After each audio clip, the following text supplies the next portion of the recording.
Magbigay ng tikas pahinga.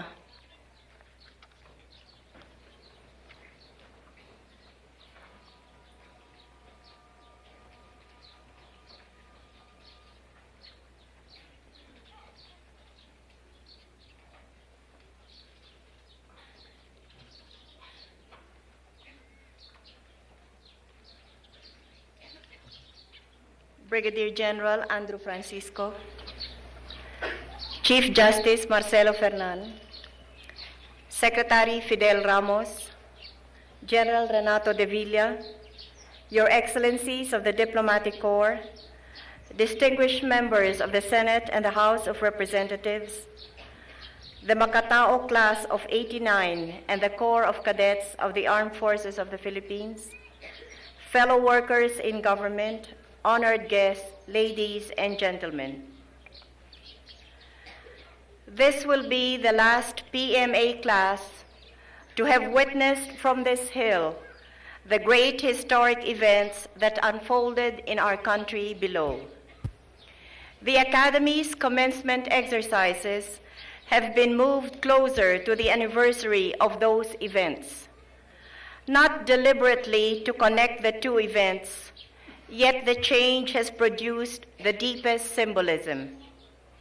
Now, each generation of officers must step forward and take their duties in the shadow of the People Power Revolution of 1986. Now, each generation of officers must take their commissions under the burden of proving themselves worthy of that event and the obligation to uphold the ideals it represents.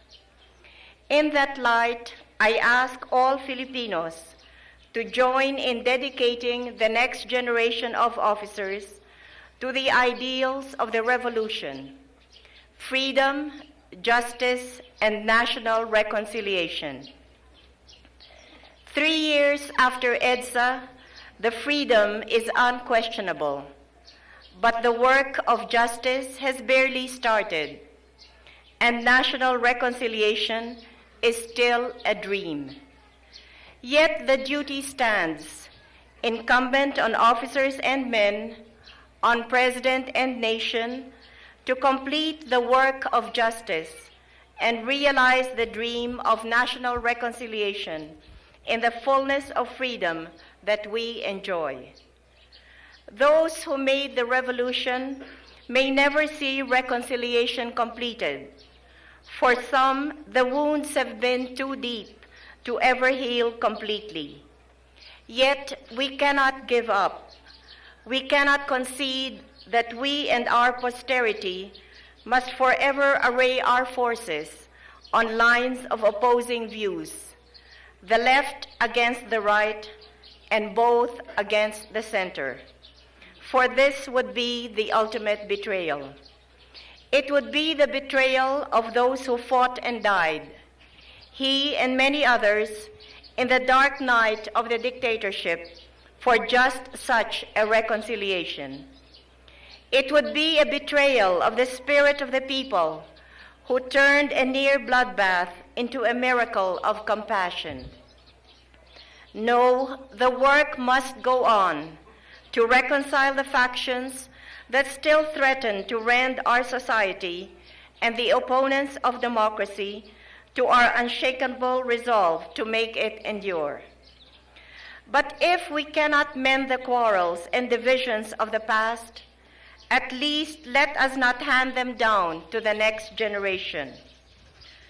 To the enemies of freedom, the armed opponents of our government on the left and the right, I address these words. Let us sit down and try to settle our differences by talk. And if we cannot, by all means, let us do so by arms. But let us not infect the next generation in civil society and in the armed forces with narrow causes and partisan hatreds from the past. Let us save the future generations for the task that still needs to be done, to reach by the work of every Filipino hand the goal that once united us, a nation free and just and peaceful, united and strong. Let us keep the future pure for that end, especially the future that stands before us today in the proud uniform of idealism and sacrifice, the next generation of officers of the Armed Forces of the Philippines. To the graduates of the Philippine Military Academy, Class of '89, I say, you are leaving the walls of this academy at a time when important changes are taking place in the country.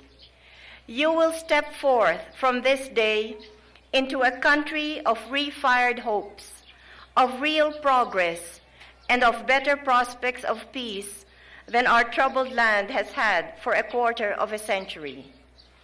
As you come forward to receive your commissions, you will receive into your charge the gains that our country has made in the past 3 difficult years.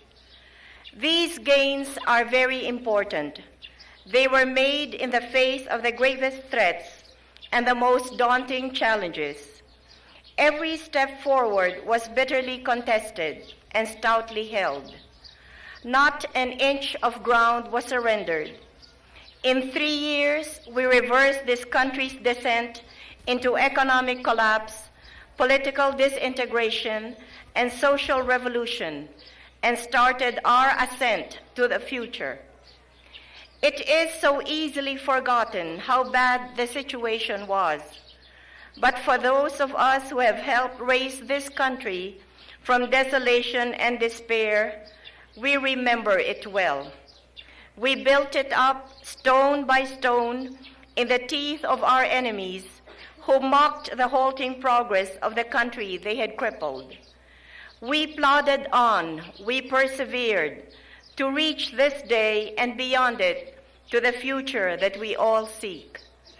Those who sap the strength of this country will ask you to join them in exploiting its weaknesses. Ignore them. Ignore them out of patriotism. Ignore them out of prudence. This country, this government, and this leader have more strength than appearances suggest. It is the character of democracy to look weak. It is the fate of its vanquished enemies to feel its strength. 4 years in this academy have taught you your role in the scheme of progress. Your duty is to defend what your government and our people are building. The intervention of the military in Philippine politics under the dictatorship and in the revolution is supposed to have confused the military mind. There is no confusion. The military serve for honor, and the sum of military honor lies in this. The professional soldier always obeys the commander-in-chief and never runs from a fight. You have my orders. You know the enemy, the communist terrorist in city and barrio, the right-wing conspirator in our military camps, and the lawless elements who seek to deny unity to our country. Fight them wherever they appear and threaten our people, our work, what we are striving to make of this country. The battlefield is everywhere. That is the nature of the threat, the challenge to your intelligence and leadership. The mission is to protect our people and establish the social conditions of progress, law and order. The prize is the loyalty and respect of our people, the peace and prosperity of our country. Your government cannot give you all the men and logistics for the task. You are expected to make up for the shortage of both with an excess of dedication and zeal. A lot will be expected of you, which only an extraordinary self-discipline and courage will enable you to fulfill. You will be continuously under fire from the guns of the enemy and the attacks of front organizations that seek to instill in the people fear and loathing rather than confidence and respect for the uniform you wear. At times, it is you who will be painted as the enemy, but the discipline imbibed in this academy will enable you to survive these assaults and complete your mission. That discipline is also the key to breaking the insurgency. For what we seek to win in feats of arms are the hearts of men. Let no one find in your actions faults that would prove to the people that the enemy is the better choice. To the enemy, show the fighting qualities for which you have trained long and hard at the academy. To the people, show the utmost concern for their safety and the most careful regard for the human rights you are sworn to defend. This is the fight into which you have asked to be called. All the rest is politics, of which this country is beginning to have too much. The long gray line that passed in review this morning includes those of us, in or out of uniform, who share its spirit of total service. It extends beyond the graduates here to those who have passed before and left us memorials of their courage. It reaches farther back still to the birth of the nation, to the examples of our heroes, to the root of all service in the Republic, duty, sacrifice, and love of country. May I offer my heartfelt congratulations to the class of '89 and to their parents. Thank you and good morning.